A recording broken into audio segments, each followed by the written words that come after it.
Es entonces clave reflexionar sobre la naturaleza del proyecto y los espacios pedagógicos que implica. Una idea que es muy presente en el modo en que enseñamos y aprendemos tiene que ver con que no aprendemos solos.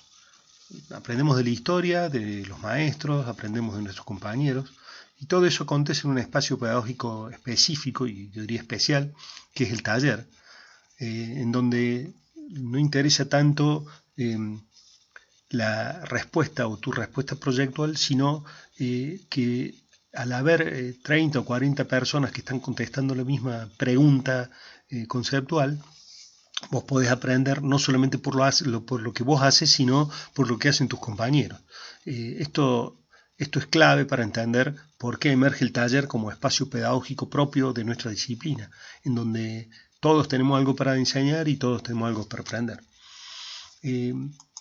Otra característica, y tiene que ver como la diversidad como oportunidad, la diversidad de ustedes estudiantes vienen del país y de las provincias y del exterior, no hay una homogeneidad en el perfil de los estudiantes, y esto es interesante porque cuando uno piensa en la naturaleza del hacer proyectual, parte de esta consigna de que una cosa puede ser cierta y lo opuesto también puede ser cierto. No estamos buscando una respuesta correcta a una formulación que tiene una respuesta precisa, sino todo lo contrario. Y voy a poner un ejemplo que me parece bastante significativo y simbólico. Fíjense, esto es la arquitectura que emerge hace unos 1000 años en este continente, o quizás algunos años menos. Esto es el templo del jaguar gigante en la selva en Guatemala, arquitectura sagrada de piedra, escalonada, en un lugar tropical donde llueve muchísimo. Uno podría pensar que esto es el monje, la planta y el corte del jaguar gigante o alguna de estas pirámides escalonadas de Mesoamérica, pero no, en realidad esto es el aljibe de Chambaori en el Rajastán, en la India, y es exactamente el opuesto. Es una pirámide de piedra excavada que sirve para retener el agua durante los monzones. El agua está considerado como una cosecha, el edificio retiene el agua y al bajar el nivel a lo largo del año, el edificio permite seguir funcionando y realizando el ritual sagrado de los hindúes. En definitiva, es también una arquitectura sagrada de piedra escalonada, desarrollada en la misma época y también en piedra, pero justamente ante el mismo programa de arquitectura sagrada, la respuesta es la opuesta. Hay muchos ejemplos de esto.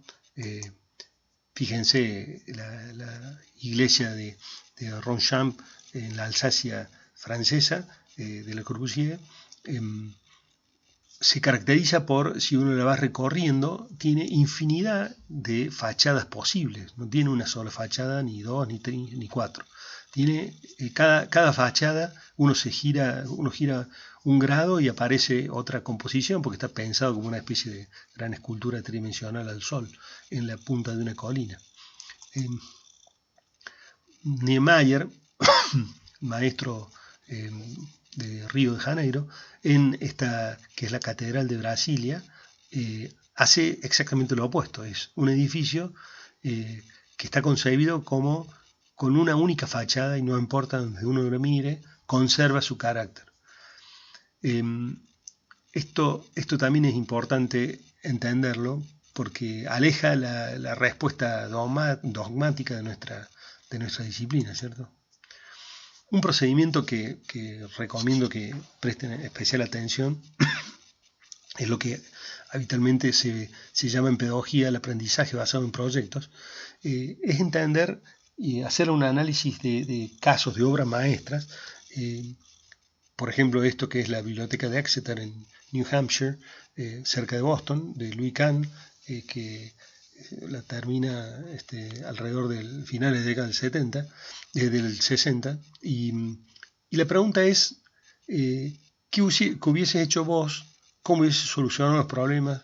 ¿Qué factores tuvo en cuenta cuando propone esta solución? Es como que vos te pongas en el lugar del que pensó esto y de esa manera puedes interpretar las decisiones que ha tomado Kant en esta obra maestra.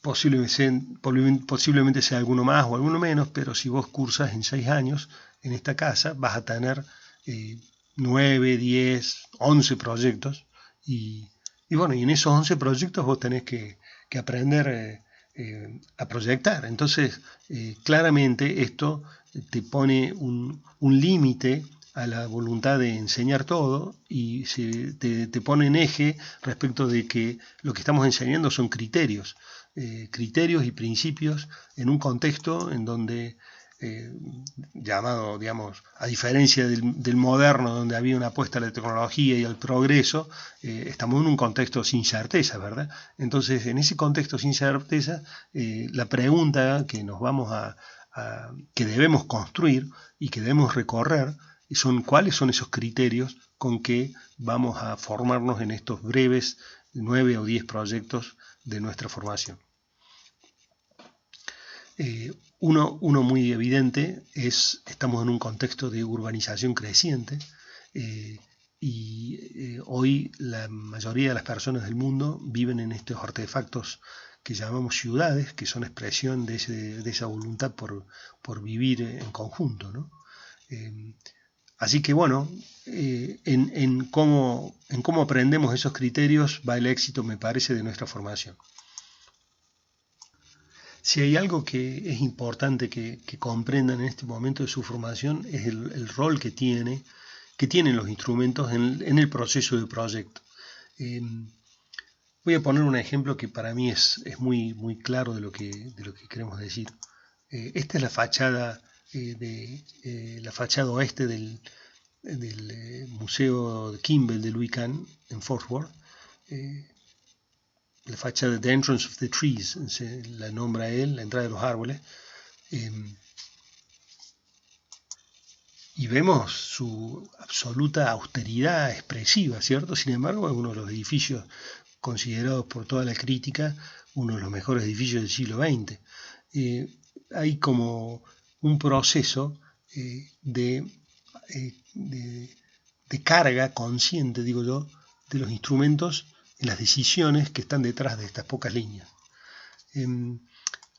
Es clave entender la diferencia entre los instrumentos y el resultado de los instrumentos. A nadie se le ocurriría confundir la experiencia de la música, que es una experiencia emotivo-afectiva, sonora, que acontece en nuestra mente, con la partitura que permite ejecutar esa música, ¿cierto? Entonces, con los instrumentos de arquitectura pasa lo mismo, es decir, una cosa son los instrumentos y otra cosa es el resultado de esos instrumentos. Y no hay que confundirlos, ¿cierto?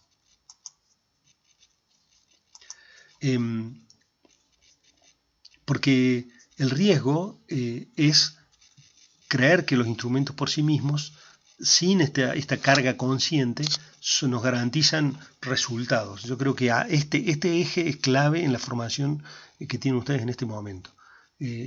Hay resultados automáticos, pero sin aprendizaje o sin la capacidad de generar una respuesta arquitectónica específica. El arquitecto danés John Hudson lo grafica de esta manera, es decir, las ideas son las que cargan a la arquitectura y ese proceso debe ser comprendido de manera importante y clara. A lo largo del curso vamos a tener una serie de teóricos porque entendemos que nuestra práctica es una práctica reflexiva. no se trata de un mero oficio que se aprende como si fuese, no sé, panadero, sino que implica reflexión. Y esto implica el conocimiento teórico.